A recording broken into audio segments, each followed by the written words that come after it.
game 6 time? Are we going to have the final game of the NBA season tonight, or will we get game 7? And that would be what, 3 consecutive game 7s for the Boston Celtics, for Leo's Boston Celtics. So we're going to get into all of the plays, the props. We'll preview the game. The three of us will talk about how we're going to attack it tonight. And if any of you who are watching want to get involved in the stream, we'd love to hear from you. Send us your plays tonight. If you have any questions, if you have any comments on the stream at all, we'd like to get nice and interactive. Anytime that you see us here having live shows, we'd love to talk about your comments. We'd love to make them part of the show and flash them, as long as they're okay, right? Come on, be good, be smart, be careful, be nice to Leo there. Leo, let's start with you as a fan. Is your team, they were in a great situation, up 2-1. I think that was the first time in the playoffs, right, where they've lost back-to-back games. Is that right? It's the first time in a while, even deeper than that they've lost back-to-back games. March. So is it kind of fluky? Is it something that you have confidence in tonight, or do you think this team is just worn down a little bit and maybe ran into a team that's a little more experienced, maybe a little bit better than them? I think it's just a combo of the two. I mean, listen, Golden State came and took it from them in game 4. Game 5, Celtics didn't play well early. They battled back. They kind of do their thing. Questionable officiating sure as hell didn't help in that final few minutes. Why are you smiling? I hate people that smile. I hate it. Dude, there were 4 straight calls that changed the entire complexion of that game. You can't deny this. I can't deny it. I'm an effing riot. You don't want to bang with me. But I'm not going to say that that's the reason why Golden State won. I don't mind what you said, that it maybe changed the complexion of the game. I can agree that like a couple calls, either or calls, especially in a situation like that at Golden State, home crowd, close call either way, a few times in a row, it goes their way, and then their momentum starts to build.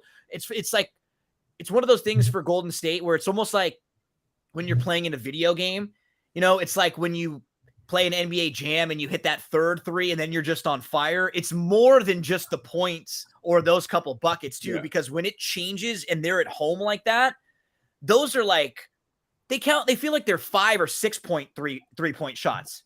You know what I mean? With the way that the crowd just lifts everybody up and they just start getting into it. I mean, listen, that Klay Thompson 3 changed the game. That was a push-off. He 100% pushes off. He knocks down the 3. The lead goes from 5 to 8, and that totally changed the game. Yep. That's it. And then the ridiculous technical foul at the start of the game, mind-blowing for Ime Udoka.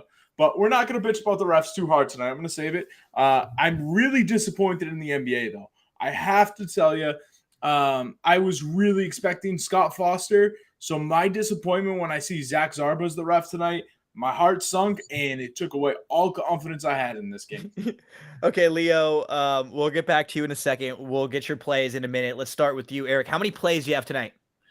1, 2, 5.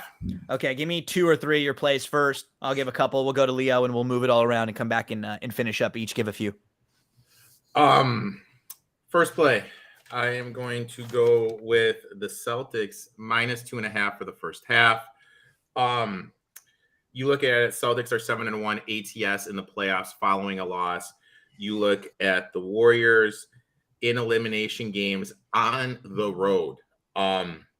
First round against the Nuggets, didn't cover the first half. Second round at Memphis, didn't cover the first half. At Dallas in the conference finals, didn't cover the first half. This is just a trend in elimination games they haven't covered. Celtics have been good covering the first half after a loss, so I really like the Celtics here, minus the 2.5 for the first half. Also, just so I can say, I have the same play as one of mine. I've got 5 plays tonight. That's one of them too. Home, fired up. This is it. This is your season. You got to give them everything that you've got, and I think they're going to come out firing right away. Leo sort of feels the opposite, and he's going to talk in a minute. I don't know if they can afford to play around like that and get behind, because I don't know if they have enough to come back right now like that with how tired they may be. I could understand if you thought that I could understand seeing that could be the complexion of the game. I just think if they get down by 10 or 15 early, they may be in trouble having to come back So Leo, tell us, Erica, was that how you got a couple in there so far? I got 4 more. How many more? Give us one more right now. I know there's the historical trend of unders in game 6, but looking at it, after a win in the playoffs this year, the over is 10-5 for the Warriors. They've won 10, the over's gone 10 out of 15 games. I was able to get it at 210 this morning. I know it's juiced up a little bit to 211, 211 and a half. Anything over 212, I wouldn't play, but if you can get it 211, 210, I like the over. So I've got Boston along with Eric, and then I'm going to lean on Jaylen Brown today. You know, Jaylen Brown was awful on the road. That was one of the worst. That was his point total makes the game look better than it was. That was one of the worst games I can remember him playing. He shot 5 for 18. He was 0 of 5 from 3. He had 5 turnovers, and he was minus 19 on the plus minus, which it's not a perfect stat, but it's when someone has a bad game to sort of use it to see how bad they were overall. It's not a bad snapshot. And I think his over under for points was 23.5. And that's like minus 120. If you boost him to 25, it's plus 108. So I'm going Jaylen Brown. I think he's the guy. What we've seen is Boston isn't as good when Tatum has these high scoring games in the series. They're better when it's Brown that actually is more of the leading scorer, and Tatum is more facilitating and getting other guys involved. So I like 2 Celtics today at home. The 2 props I like are the Jaylen Brown one, and then Al Horford over the 9.5 points, plus 102. Al had 9 points in the last game. They're back home. They need to get him a few more shots. He was good down the stretch in the important games when they needed him before, in, you know, the game 6 and 7 in both of these series before. I think just for Al Horford to get to 10 points, and it's plus money there. So I have 2 Celtic props, and I'm on the Celtics first half, Leo. So you can't be all mad at me tonight. Tell us how you're looking at playing this. Not completely mad at you. I actually disagree with you guys. I think the Celtics are going to come out really nervous. I think a lot of calls are going to go against them early. It's going to be one of those games where the NBA is going to call everything for one team in the first half and everything for the other team in the second half. I just have this feeling that they're going to come out flat. Also, the fact that everybody is on Celtics first half concerns me a lot. A little bit, yeah. So I kind of feel like it's going to be the opposite. But Gino, you nailed it. I'm all over Al Horford tonight. I think Al Horford is going to be the guy. Horford and Marcus Smart have been really the 2 reasons why they're here. Like, I know Jason Tatum's a superstar. Jaylen Brown's been fantastic. But those 2 guys have been a real reason. Yeah, right there. Marcus Smart. I'm going Marcus Smart tonight to get a double-double. I have one of those feelings that he's going to come out. He's a home crowd guy. But you like this then too, if you think he's good, or yeah, you would think he'd get a few threes at least. So shout out to Brandon. Thanks for checking in with us. He thinks the Celtics can do it in 7 again. That would be an incredible way to win it all 3 times in 7-game series in a row. And we'll get to 1 or 2 more of these comments. If you have comments, keep pumping them in, and we'll get to all of them at the end if we haven't gotten to them quite yet. One more from Raj. Yeah. I mean, if they win, he's almost in the conversation if they lose and has some okay games in their losses, you know, because he was that good in every game up until the last game. And even when he doesn't score, you just watch what happens when he goes off the court for a little bit. Even with good players like Clay and Draymond and good offensive players that can move the ball, like, they still have a tough time scoring with Poole. They have Poole, Wiggins, Clay, Steph, like everybody but Steph, all of their best players out there, and they still struggle to score because he takes so much attention. And Boston was, I think, part of the reason why he struggled last game was he just missed some shots. But you have to give Boston at least some credit for it because they were making it a focal point to really make him work hard, and they did. We'll see if they can do it again. But I think if they win, he's a lock. I can't. If Boston wins, maybe Tatum scores 40 in 2 games in a row, you know, then maybe you're having that conversation. But it's got to be Curry. Also, Gino, not to cut you off real quick, but I do want to address this right here. Why isn't Leo wearing green? Because last time we won in game 3, I had this shirt on and then changed it at game time to the shirt that I was wearing. So I'm a very superstitious human. So this is the shirt that I am rocking pre-game 6. And then once we tip off, I will be changing the shirt. So have no fear, everybody. You had to click that one, huh, Gino? I was going to say Leo picked this one, but I decided to pick this one. And also this one. Shout out Blackjack. Yeah. So, see you guys in just a little bit. Don't worry. I'm manning the stream over here. I'm producing the ship. I'm driving this ship over here right there. And Biho checks in one more time. Clown show with Leo. So they're giving Leo a hard time right off the bat. We'll get to a few more comments in just a moment. But Bobby Thomas was asking, how bad is Eric biting his lip right now? I mean, it was okay. So it's not the officials, dude. I mean, Warriors. Hold on. We're gonna have two different arguments before you start yelling. Dude, I'm not saying that they cost us the game, but you can't tell me that those 4 calls didn't change the game.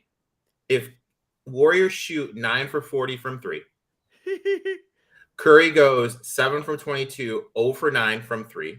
Yep. Celtics out-rebounded him and shot more free throws and made more free throws in the 3-throw line. I don't want to hear anything about the official. That's it. I hate it when people do that. Are you telling me that those 4 calls had nothing to do with the way that game played out? Those 4 calls in the fourth I can rewind the game and I can point out calls throughout the whole game. That's just the way it is, dude. My question to you, and this is a yes or no, those 4 calls in the fourth quarter in a row that turned the game from a 3-point game to a 10-point game, you're telling me that had 0 impact? Do you okay, no. You got to win a game, dude, when Curry plays like that and there's what? I don't disagree. I'll give you, Leo, I'll give you that it has a little impact, but like Eric's saying, I don't know how much, because we can weigh a lot of things throughout the game. And I did not, as someone who watched the game back again, I did not take out of that game or the fourth quarter feeling like that was the reason why the game flipped, or that, we just there was a situation where Golden State could not make a 3. And then Boston had one of those stretches where they hit 5 or 6. Tatum was nuts 9 to start the third quarter, right? 9. What was it? 9 in a row? 9 in a row. Yeah. And see, those are the things that you feel like are going to even out. That's my issue. And when we get to one of my plays, the Warriors were expected to shoot 40% from 3 in game 5 based on their shot quality shots. Instead, they shot 22.5%. So 9 for 40. They were expected to almost shoot double. That was the 3rd unluckiest performance in 172 playoff games so far. And that was a game they still won by 10 with a lot more upside. They were expected to score 22 more points on 3-pointers. They were expected to play 10% better offensively. They were expected to score, and Steph Curry was expected to score 12 more points. So that's where I think it'll end up wearing them down. And so, Leo, unfortunately, while I do go Boston first half, one of my other plays is Warriors on the money line at plus 140. So that's where I will end up thinking that Boston comes out, fires early, and then just gets a little bit worn down. We saw Tatum shooting air balls, and we saw Eric shooting missiles with his eyes over at Leo. He was looking like Homelander there for a moment. He's getting pissed. Right. For some of those boys fans out there. So Bobby was laughing, and so was the Warriors fan, who also agrees with Eric. Eric, I think you've got 1 or 2 more plays, right? Next play, I am going with Marcus Smart over 15.5 points. You're just looking at this. He's gone over this total in 5 out of 7 games following a loss. For the Celtics, he's averaging 17.3 points per game after a loss, and more importantly, 16 shot attempts. So he really looks to get it going after a loss. So I really like Smart over 15.5 points. He's also gone over that total 4 of the 5 games. Now, This is my long shot play. I was looking at stuff. All right, so let's play guess the player, Leo. I hate this. This never Negative. goes my way. Plus minus negative 29. And from the last game or the whole series? Whole series, these are all Celtics players. Okay. There's a surprise. Tatum? No, he's only at minus 19. Okay. Minus 29 is Al Horford. 0, just a flat 0. Derek White? No, all starters. Sorry, my bad. Also, I should have prefaced. These are all starters. Warrior fan got it. Brown. Yep. Brown's a flat Really? 0. Yep. Marcus Smart, negative 20. The only rotational guy for the Celtics that is a plus, and it's by a dramatic fashion, is Mr. Williams. Bob. He is a plus Yeah. 31, which is the second best in the series. Yeah. I really think, and I've been saying this, the weakness for the Warriors is the interior. I think this is when the Celtics coaching staff says, hey, we need to get this kid more run. He makes from the free throw line. He's good helping on defense. I think this is a Robert Williams game just for the matchup with what he can do in the interior. So I played him to get a double-double at plus 475. I really like that. Nice. I think he's going to get a little more run. I like that.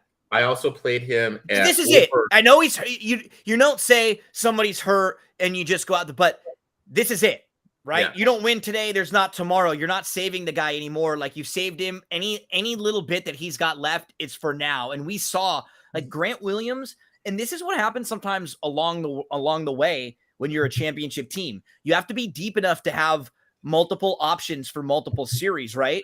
Grant Williams was huge in the Milwaukee series, what he did against Giannis, and again against in a lot of the games against Miami. He was massive there, but he's been almost unplayable in this series. You know, and it sometimes, is it his fault? Is he worn down? Is it the matchup? Whatever it is, Robert Williams is the guy who, when he's out there, he makes things so much more difficult because outside of him, what it does is, I think all of the Celtics right now, everybody is tired, right? But the Celtics play such hard defense, and their legs are really getting tired. Like they have played so hard throughout a lot of these playoff games. They've played extra games. Tatum and Brown have played so many more minutes than everybody else on the Warriors. Like the Warriors leading guys, almost 200 minutes, I think, less, like insane numbers less for these teams that are in here. So I think having Robert Williams, that's a safety valve, right? That's a stopgap for some of these guys that can at least sort of funnel to a big man that can help them out back there. Because if he's not there and they got to go one-on-one, or they got to really defend a little bit and they get beat off the dribble, you're leaning a little too much on Curry. Williams feels good. So you're going double-double. And what was that price again, Eric? Plus 475. And the last one I did Williams over 8.5 rebounds. He's averaging 7.6 for the series. But you look at his last 3 games, he's averaging 10 rebounds per game. In the finals, he's got 12 potential rebounds per game. I just really think, it's the Williams. I just think he's going to eat underneath because the Warriors really lack. Don't get me wrong. I love it, the fact we have that huge Wiggins prop for the most rebounds. But I really think like they're going to use Williams to control the glass in this game. Josh of LA, thanks for checking in. Yeah, he was watching and commenting too. He was answering Eric's questions better than Leo was. They were just a little late, and so I couldn't pull them up till now. But thanks so much, Josh of Los Angeles, for checking in, and shout out to LA. You know how it rocks there, Josh. Okay, Leo, give us any final plays or any final thoughts you have, as this could be the final game for your team this year. The Celtics, who, if we would have talked in January, we would have said, trade everybody, blow this up. Doka's not a great coach. They look like crap. They were in the 10th spot. They weren't very good. And then what happens? Good organizations, good teams. He makes a few adjustments. They make a couple small moves. Derek White isn't the greatest player in the world, but he made things flow well for this team. Right? He was a little bit different than players that were sort of like Schroeder, a little maybe more stop gap, stop the ball, kind of one-on-one type players. So being here, right now, if we would have told you 6 months ago, you're going to be in the NBA Finals, down 3-2, heading home with a chance to force a game 7, you probably would have taken that, right? I would have taken it. And listen, Right? man, I love what I've seen out of this team. More importantly, like, this team's won in the Celtics fashion. Like, they've shown up, they've played defense, they're playing with the heart of a champion. They're out there busting their ass. Like, this has been a team that's been full of effort since January. Like, they have made Celtic Nation very, very proud. Yeah. You guys deserve a game 7, man. Listen, whatever happens in game 7 happens in game 7. That's a tough one. Go out there. You guys deserve game 7. As for my props, real quick, I got a few long shots. I'm not actually betting the Celtics tonight. I had this conversation with Blackjack earlier. As a fan, I'm confident in my team. As a You better, just want to keep your money and your juju away from them in particular as a team, right? Keep that energy away from it. If this was an even money line, right? Like, if this game's at a pick, yeah, I'm taking the Celtics. Or they're dogs. I'm not laying points, and I'm not laying juice here. I can't recommend it. I like that. Makes sense. Again, when it comes to like how the Celtics have gotten here, it's really been two role players. It's Marcus Smart, Al Horford. So just to run through my plays one more time, Al Horford, Gino, I think you nailed it. Yep. This is it for him. This is literally it. He's retiring after this year. You can't convince me otherwise. I'm going to take Al Horford to score 20 tonight at plus 400. 20 is not a huge number. We saw what he was capable of earlier this year. That place is going to be rocking. Adrenaline is going to be running through his veins. I'm expecting a good first half from him and really helping things, keeping things close. Because, again, I think the Warriors win that first half. The other player is Marcus Smart. I'm expecting something out of Marcus. I'm taking Marcus to get a double-double tonight at plus 800. I think that's a lot of value for a guy that's going to be getting a lot of run tonight. I'm going to take him over 5.5 rebounds at plus 108, over 5.5 assists at plus 110. Marcus, go do your thing, buddy. You've been a glue guy all year. I don't know what to expect out of Tatum. I don't know what to expect out of Brown. I've been saying I love Jaylen Brown. Jaylen Brown is good for 1 quarter a game. That's what he is good for. He's captain in consistency. He will disappear on you. Yeah. As for Robert Williams, listen, I love Robbie. I was on Robbie from when we drafted him out of A&M. The only problem with him, I don't think it's Udoka cutting his run short. I just don't think he can physically right now. He just doesn't have it. He's hurting so bad. He's trying, man. He's trying. He really is. I mean, you saw it. It was either game 5 or game 4 when him and Marcus collided and he hit the floor, and you could just see how difficult it was for him to get up, and like he's still limping around and jumping around. I like the play. I think you're getting decent odds there, but like Robbie's not getting run because like Udoka's like, we can go with somebody better. Yeah, it's this dude's dying out there. Yep. Smooth Bobby Thomas asks about Wiggins. So Eric, let's get some final thoughts from you. Do you think Wiggins has a shot? Curry would have to have 2 awful games, and Wiggins will. Or maybe we don't like saying it or like get hurt or something, right? Yeah. Like Wiggins would have to have an awesome. If Curry got hurt early in this game, Celtics win, but Wiggins has an awesome game, and then he comes back in game 7. But no, I just don't think so. I think if you actually want like Andrew Wiggins, what I would recommend you do is like he's going to need at least 30 in both game 6 and game 7, right? Right. Play him like that. Yeah. Play him a prop. You can get the prop, him to score at least 30 points tonight at plus 900 to bet online. I'd rather just do that. Absolutely. I agree. Twice if he does it. And that's not like 45, right? Yeah. 30 is doable for him. Good question from Bobby Thomas. Bobby, I didn't play because I mentioned when we did our preview of game 1 that I had some Warriors minus 1.5 on the series. He said, are you going to hedge? I'm usually like, I'd say 90 to 95% of the time I don't hedge. I mean, especially I personally don't, especially because I come from like a horse racing world where it's a little bit harder.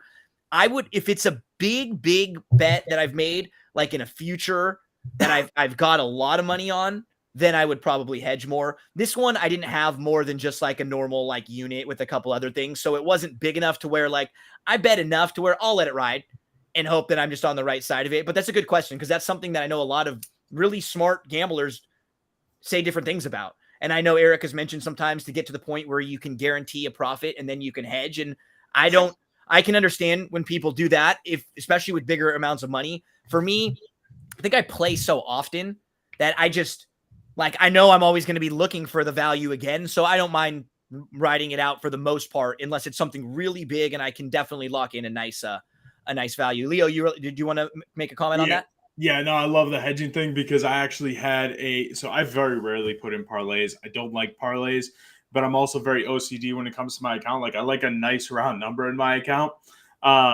So I just so happened to do my math wrong the other day on Sunday. And I was just like, you know what? I'm just going to pick 6 random things here. And not random, but like I knew about it, but like didn't overly research them. I just put a couple bucks on it. And it all came down to Sunday Night Baseball. And I text just about everybody, all my friends and like people I knew. I was like, would you hedge this? And the answers behind the hedge, the parlay was about 200 to 1, by the way. Okay. So what do you call it? The answers behind the hedging, very interesting. Yeah. People are very adamant on their stance on hedging. Yeah. I'm usually on the no side myself, and I think it's because I just bet so often. That's really what it comes down to for me. Like I'm always looking for it. But Smooth Robbie Thomas, thank you for hanging out with us, old Bob. And thanks to everyone. Josh of LA, Warriors fan. We've got B-Ho and Blackjack checking in, calling Leo an idiot, which makes the show a lot better. Thank you guys for doing so. Recapping that, Gino. No problem. And everyone who checked in with us, we may have one more game to discuss. And if we don't, the conversation is already started on Better Than Vegas, shifting to football. We have baseball preview shows for you all the time. We just had golf preview shows. If there are big tournaments in golf and in tennis, Leo and I have been with you for the country club. There's NASCAR, UFC previews. We have horse racing previews for Woodbine Thoroughbreds and then for Woodbine Mohawk for standardbreds. But now we're going to start shifting into NFL previews. We're going to start previewing college football, as we saw. Eric, you and Jim did some action earlier this week, right? Yeah, we did Maction, and we're doing Conference USA next week. Conference USA coming up. That was on Tuesday night, right? Correct. Tuesday night for those college football previews. I might join you guys for one or two, going through some of the over-unders, and then we'll get into NFL division previews. We'll sort of do the same thing. We'll go through each team in their division. We'll talk about some of the new moves they've made, their over-under for win totals, and then their odds to win the division and what they might be. So we'll have a lot of fun in the weeks coming. We'll get everybody set up for football. Leo, good luck to you. Maybe we have another NBA game to discuss, another Game 7. On Father's Day, baby. Yeah, if we don't, if this is it, thanks everyone for hanging out with us throughout the NBA. We were here again with you for every NBA playoff game.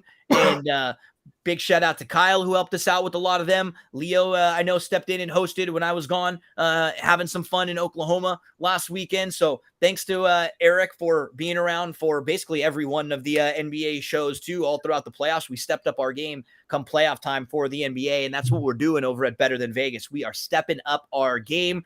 You guys are all about 30 minutes away from game number 6 in the NBA Finals. Good luck, Leo. Good luck, Eric. Good luck, Bobby Thomas, and everyone out there. Eric, thing, go ahead. To answer Warrior fans' question. Oh, good question. Warriors close it out tonight. Fuck off. Get out of here. I'll see you Sunday night. I think so too. But Leo, you know he's on that side. And Eric and I both are on Boston on the first half side. Good luck, everyone. And we'll see you back here for more live content, Better Than Vegas. Flip those notifications.